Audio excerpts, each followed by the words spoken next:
स्वागत है आपका विनर्स एकेडमी प्रयागराज में। मैं समीर शुक्ला। आज हम लोग बात करेंगे आपके पेपर में 6 नंबर का जो क्वेश्चन होता है, यानी क्वेश्चन नंबर 13, अनसीन पैसेज। मैंने यहां पर एक अनसीन पैसेज लिखा है और उसके नीचे कुछ क्वेश्चन भी दिए।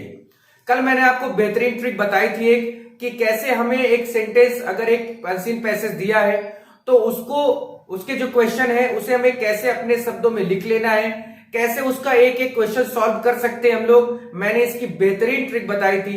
अगर अभी तक आपने वीडियो नहीं देखा तो डिस्क्रिप्शन में लिंक दिया है, आप वहां जाए, सबसे लास्ट में उसका लिंक है, आप उसको देखें। उसके बाद आज मैंने कल ट्रिक बताई, आज मैं उन्हीं ट्रिक्स का यूज करके आपके सामने इन 3-4 क्वेश्चन को सॉल्व कर दूंगा और आपको यह भी दिखा दूंगा कि जो वो ट्रिक है वो है एग्जैक्ट, वो उसी पर बेस्ड है जो मैंने आपको कहा था। और आज मैं उस वर्ड को, उन जो चीजों को मैंने कल बताया, आज मैं उसको यहां पर प्रैक्टिकली आपके सामने रखने भी जा रहा हूं। तो वीडियो लास्ट तक देखना, बहुत इंटरेस्टिंग है, 6 नंबर का होता है। मैंने आपको बताया था, वीडियो जरूर कल का देख लो जिससे आपको वो ट्रिक समझ में आ जाए। तो देखिए, सबसे पहली लाइन में मैं पढ़ता हूं, पहले इसको हम लोग पढ़ते हैं। वैसे तो मैंने कल ही ट्रिक बताई पहले नंबर पे कि सबसे पहले हमें अगर अपना क्वेश्चन नंबर फर्स्ट सॉल्व करना है तो हमें इस पूरे पैसेज को ना पढ़कर हमें पढ़ना है सबसे पहला क्वेश्चन सॉल्व करने के लिए, कि उस पहले नंबर के क्वेश्चन को ही पढ़ लो। यानी पैसेज बाद में पढ़ो, सबसे पहले क्वेश्चन नंबर फर्स्ट पढ़ लो। और वह मैंने आपको बताया कि अगर आप इसको सही ढंग से लिखना चाहते हैं तो मैंने ट्रिक बताई थी कि अगर आपको पहला क्वेश्चन मिल गया है, दिखाई दे रहा है, तो उस पहले क्वेश्चन को आपको शुरुआत की 3 लाइन, 1, 2 और 3 लाइन में ही आपको उसका आंसर मिलेगा। यही ट्रिक मैंने बताई थी कि जब भी पहला क्वेश्चन अगर आपके सामने है और उसका आप सही आंसर लिखना चाहते हैं पैसेज में ढूंढकर, तो सिर्फ और सिर्फ 3 लाइन तक ही जाना, चौथी लाइन मत जाना। इन 3 लाइन में ही आपका एक आंसर जरूर मिल जाएगा पहले वाले का। तो देखिए, मैं उसी चीज को यहां लागू करता हूं, प्रैक्टिकल में करता हूं कि what is the greatest misfortune that can be fall a man. यानी वो सबसे बड़ा दुर्भाग्य क्या है जो एक इंसान को बेफाल कर देता है, यानी इंसान को कमजोर कर देता है, इंसान की पूरी स्थिति को खराब कर देता है। अब यहां पर मैंने क्वेश्चन तो पढ़ लिया कि मिसफॉर्च्यून है और can be fall a man है, यानी क्या ऐसी कंडीशन है कि इंसान को पूरी तरह से बेकार कर दिया जाता है, ऐसी क्या दुर्गति हो जाती है, ऐसा क्या दुर्भाग्य होता है कि इंसान बुरी तरह से गिर जाता है या परेशान हो जाता है। अब देखो, मैं शुरुआत करता हूं, केवल 3 लाइन पढ़ूंगा, उसका इस क्वेश्चन का आंसर उस 3 लाइन में हो जाएगा। देखिए, पहली लाइन की, अमंग द मेनी मिसफॉर्च्यून, कई तरह की जिंदगी में कई तरह की परेशानियां, दुर्भाग्य, तमाम तरह की चीजें आती हैं।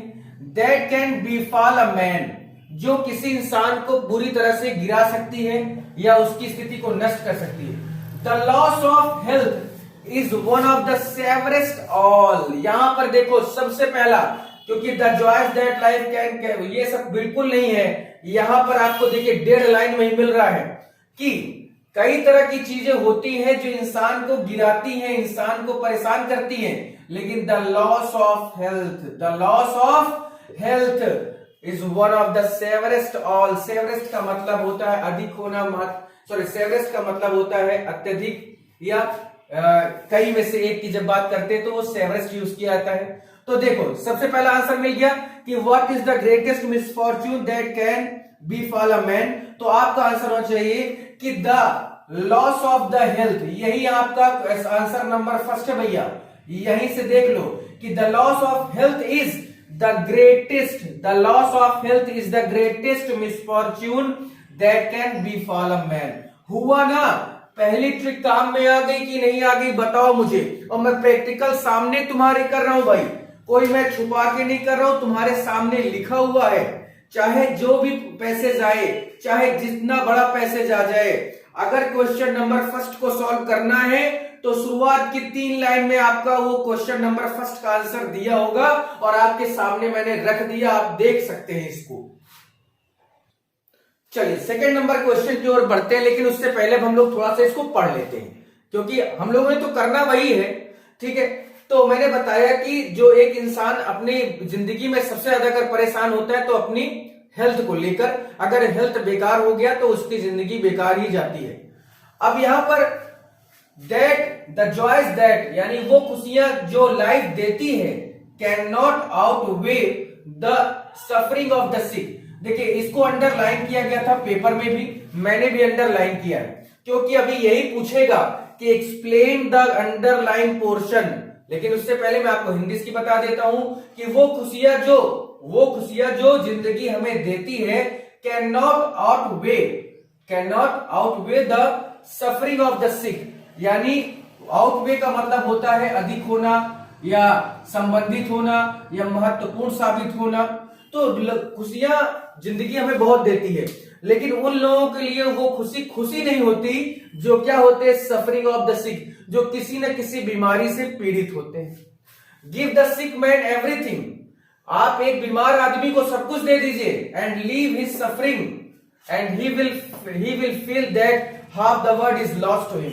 एक इंसान के पास सब कुछ होने के बावजूद अगर वो बीमार हो जाता है तो उसको यही महसूस होता है कि उसकी आधी जिंदगी बेकार हो गई। ले him on the sick bed still he will grown sleepless under the presence of his suffering. यानी एक आदमी जिसके पास बहुत सारी खुशियां हैं लेकिन वो बीमार है तो उसकी जिंदगी ही आधी अधूरी हो जाती है। और उसे कितने भी अच्छे बेड पर लिटा दो, लेकिन जब भी उसको लिटाएंगे और वो बीमार है तो वो केवल क्या करेगा, ग्रोन करेगा। ग्रोन GRON का मतलब होता है कराहना। तो वो केवल क्या होगा, बिस्तर पर पड़े पड़े कराहेगा, स्लीपलेस हो जाएगा, नींद दूर हो जाएगी under the presence of his suffering, क्योंकि उसकी बीमारी उसके पास लगी हुई है। वाइल जबकि द मिजरेबल बेगर, लेकिन एक गरीब, एक भिखारी with the health sleep sweetly. लेकिन अगर एक गरीब भिखारी को देखें तो उसका अगर हेल्थ सही होता है तो वो आराम से सोता भी है, और फिर चाहे जितना ग्राउंड कैसा भी हो, जमीन कैसी भी हो, वो फुल नींद ले लेगा। मजदूर मेहनत करता है और जब वो शाम को सोता है तो चाहे वो छत पर सोए चाहे जमीन पर सोए, उससे अच्छी नींद किसी की नहीं होती। लेकिन एक आदमी जिसके पास कितना भी पैसा है, अगर वो बीमार है तो उसको तुम चाहे जहां लिटा दो, कितने भी मखमल के गद्दे में लिटा दो, उसको नींद नहीं आ सकती। उसकी पूरी रात करवटें बदलती रह जाएंगी, पूरी रात वो दर्द से कराता रह जाएगा। लेकिन एक गरीब, एक भिखारी आदमी, अगर उसका हेल्थ सही है, उसको कोई दिक्कत नहीं है, तो वो किसी भी ग्राउंड पर, किसी भी जमीन पर लिटा दोगे, वो सबसे अच्छी नींद लेगा। Spread is table with dainty choice food, और बढ़िया आराम से खाना खाएगा और सो जाएगा। इसके नीचे भी दो तीन लाइनें थी, लेकिन मैंने यहां पर 2-3 लाइनें नहीं लिखी, जिसका कोई मतलब नहीं था, क्योंकि हमारा जो 3 क्वेश्चन दिख रहा है सामने, पहला हम लोगों ने सॉल्व कर लिया। दूसरा है कि एक्सप्लेन द अंडरलाइन पोर्शन। अब यहां पर अंडरलाइन पोर्शन क्या था कि कैन नॉट आउटवे का मतलब होता है महत्वपूर्ण साबित होना या अधिक होना। तो can not outweigh the suffering of the sick, यहां पर can not outweigh the suffering of the sick, इसको अगर हमें बनाना है, करना है, तो इसका जो अंडरलाइन वर्ड है वो क्या होगा। तो यहां पर आप लिख सकते हैं कि it means had he been able to acquire good health though like a man as a poor as his servant. यहां पर बात की जा रही कि जीवन कितनी भी खुशियां दे दे, लेकिन वो व्यक्ति उसका फायदा नहीं उठा सकता। वो कौन नहीं उठा सकता, जो बीमार है, जो सिक है। इससे पहले, इसको सॉल्व करने से पहले मैं एक चीज आपको और बता देता हूं कि जब भी हमारे सामने 3 क्वेश्चन हो तो पहला तो हमारा क्लियर हो जाएगा। दूसरे और तीसरे में अक्सर लोग फंसते हैं कि दूसरा करें या तीसरा करें। तो पहली बात, आप उसी चीज को करें जो आपको पहले आए, क्योंकि इसमें आपको दिमाग लगाना होगा, सोचना होगा कि अच्छा ये अंडरलाइन है तो इसका क्या मतलब है, मीनिंग टफ आ गई तो वो भी चला जाएगा। तो अभी समस्या तो ये है कि भाई इसको कैसे करें। तो चलो देखो, पहले तो हमने 2 नंबर सिक्योर कर लिया पहला क्वेश्चन लिख के। अब मान लो अंडरलाइन पोर्शन में दिक्कत हो रही है, उसके लिए समय हम बचा सकते हैं, तो थर्ड वाले में आओ, क्योंकि थर्ड क्वेश्चन जो होगा वो कैसा होगा, सुटेबल टाइटल मांगेगा। यानी इस पूरे 4-5-6 लाइन को आप क्या टाइटल देना चाहते हैं।